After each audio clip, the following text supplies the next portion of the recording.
Well, let me begin by saying, Pam, we're so proud of you. And I feel like I've known you since you were a puppy, if I may say that. And I'm proud of every honoree here tonight, and especially proud of the mission of what we're doing with the Sportscasters Hall of Fame. I can assure you that the uniqueness of me getting to stand here with this group tonight, getting to stand here with the guys, if you will, in the trenches, to use a football term, the guys that put the show on, the guys in the trailer, the guys that do the nuances of what makes the show. A few months back, actually over a year back, I'm a part chairman of our owned and operated assets of the NFL.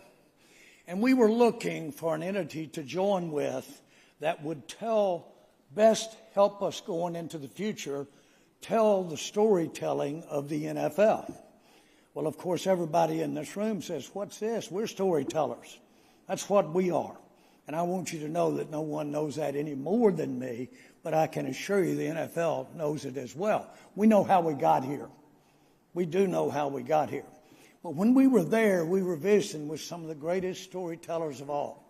I'll never forget Ron Howard and Glazer. They were sitting there going over their vision of how to tell the NFL story within the United States and outside the United States. And I was so taken back when Glazer said, does anybody in here like the song Chariots of Fire? Well, of course, boy, that got me on the edge of my seat. I'm a Chariots of Fire guy running down that beach. And they said, how would you like for it's going to be, not the Chariots of Fire, but a song that gave that kind of message? And when they heard it worldwide, they would think of the NFL. Well, boy, he had me up on the table then, had me talking. He said, that's the way to take the ethos of the game. The game does call you to play hard when you're tired. It causes you to play hard, if you will, when you're hurt, when you're really not at your best. That's the first quarter. The fourth quarter, you're not at your very best. It calls on that. But can that be described? Can that be story told? Can that be portrayed in a way that doesn't necessarily have the game on the screen, but some of the stories? Now, I want you to know that I know that sitting in this room tonight are people that for years have taken this game, this football game, and you have evolved it through the eyes of our fans and of the millions of people that have seen it. We've been fortunate because we had a plan to really from the very beginning, which I'm glad that we had and stuck with. The more people that see it, the more we would grow, the more fans we would have. Don't restrict it. Make it out there as available as you can. Well, with the great talent that's sitting in this room, the people that frame it, they put the show on, they put the backdrops in it, they know what to shoot. That's what this was about. And I will tell you right now, no group deserves to be able to say, now we helped build or we built the NFL. It was the storytelling from the word go. When I was a senior, actually I was a graduate student because I got to stay extra year to play football. If you hadn't graduated, we lacked an hour. Gene and I were married. Stephen was a one-year-old baby at the time we were in college. I wrote my master's thesis. The master's thesis was the role of marketing in modern-day football. That was actually the thesis. And my coach of Arkansas, Frank Broyles, had asked many coaches if they would take my call or take my questionnaire so I could interview them about what was the role of communication, marketing, selling in football.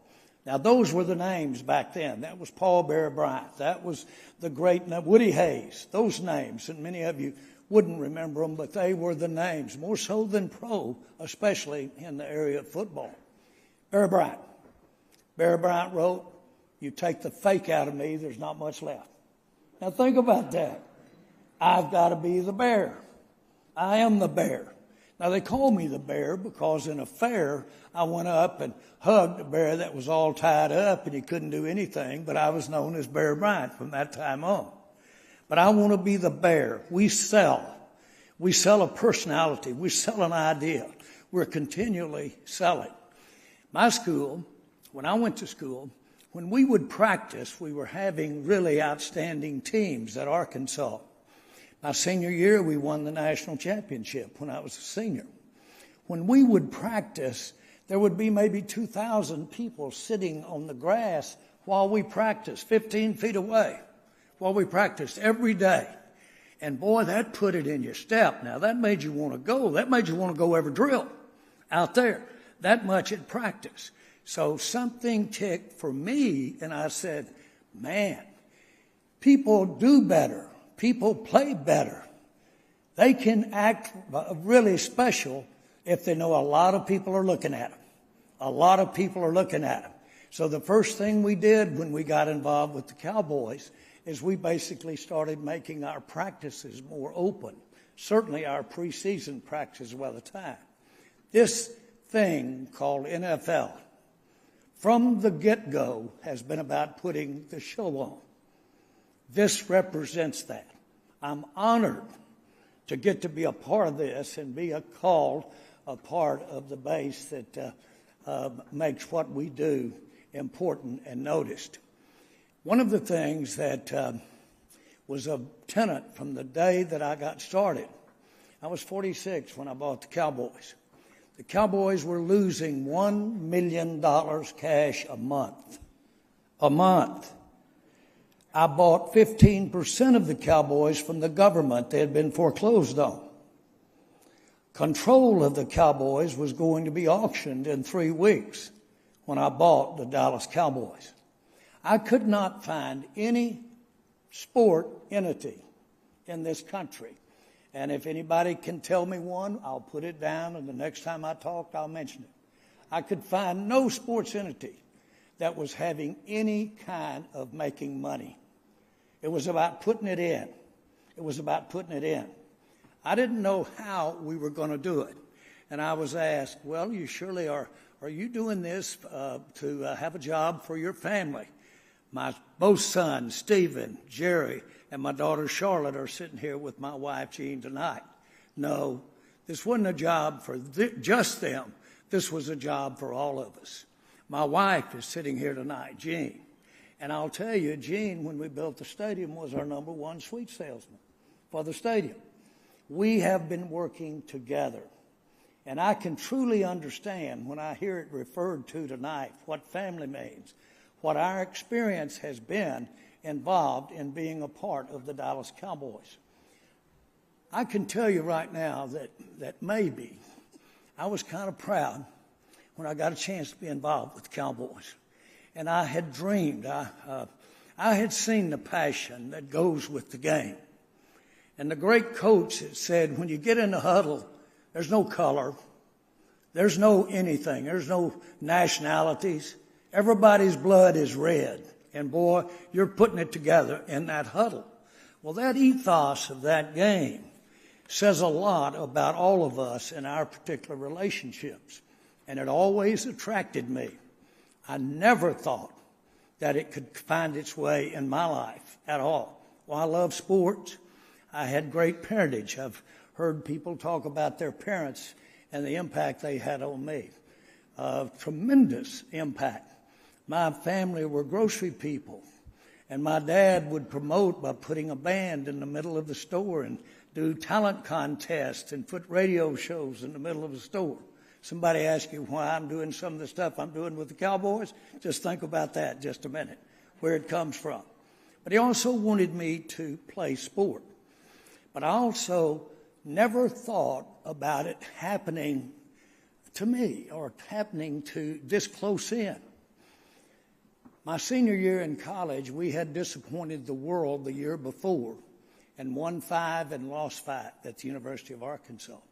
Won 5 and lost 5. We were so ashamed that we really, when we went to our hometowns, we just kind of held our head down. Just that ashamed because we're disappointed. And the state really, its main sports interest was the Arkansas Razorbacks at the time. We barely got by the first 3 games. We got on the plane, went to Austin, Texas. Texas was number 1 in the nation, the mighty Texas Longhorns. We stepped out there. Our coach said, guys, from 95 to 5 back home, they're listening on the radio. This isn't about a football game. This is about something bigger than that. This is our state against Texas. Darrell Royal went for 2 points on the last play of the game. Dropped the ball. Ernie Coy dropped the ball, and we won the game. We left there different people. I left there different. My whole team left there different. We went home. We were never scored on again. We were the only team, undefeated team in the country, and won the national championship. Right then is when I decided I want some more of this. I want to be a part of this. I want to be a part of this as it pertains to business. Oh, yeah, I'd love to be a coach, but they don't make any money. Had I known what I'm paying them now, I'd have been a coach, for sure. But I wanted more than that, but I wanted somehow to be involved with sports. And I wanted to hang with people that were in sports, the people of sports. And I wanted to get up and think about that every day. But I also knew that somebody was going to have to figure out how to sell something. Somehow we were going to have to be able to take this great game or the story of playing the great game. And somehow that was going to have to be portrayed. And how do you do that? Well, reach around to each other and shake your hand. That's how you do it. That's how you tell the story of what this game is about. Seriously. I'm serious. We wouldn't be out of the gate if it was left to the stadiums. Now, I built a stadium. And I built a stadium that my family and I are proud of. And every one of them had so much to do with actually the construction. My wife came out there we had a couple of thousand people working, and they were about 50 feet in the ground, and she was wanting to make some changes, Jean, sitting right here. And the guy was very courteous to her, and he said, you know, Ms. Jones, some of these changes you're making, first of all, it's too late. We're trying to have to schedule weeks and weeks ahead. But secondly, we're not trying to build the Waldorf Astoria. We're trying to build a stadium here, a football stadium. And Jean looked over and said, well, I want to be very respectful of you. It's going to look more like the Waldorf Astoria than it does the stadium when we're through. So the point is, thank you, Jean. Thank you. The point is that it is more than that. This room, we have so many relationships. My daughter Charlotte, Dick Ebersol we just recognized him earlier. Michael Irvin, our great receiver, was acting up. And he was a problem. Oh, he was a competitor. He was the leader of our team, but he was a problem. And every now and then things would come up. And I told Charlotte, I said, and Jean, we've got to do something. We've got the visibility here, but we need to do something to help the image of what the Cowboys are about. About a week later, Jean had the chairman of Pepsi Cola, and she had him in there, and Steve Reineman. And Steve Reineman and Charlotte said, we need to kick off the National Red Kettle campaign on Thanksgiving Day. This was 35 years ago. We need to kick that off. And we need to do a halftime like the one they do at the Super Bowl. So they left. I grabbed Charlotte.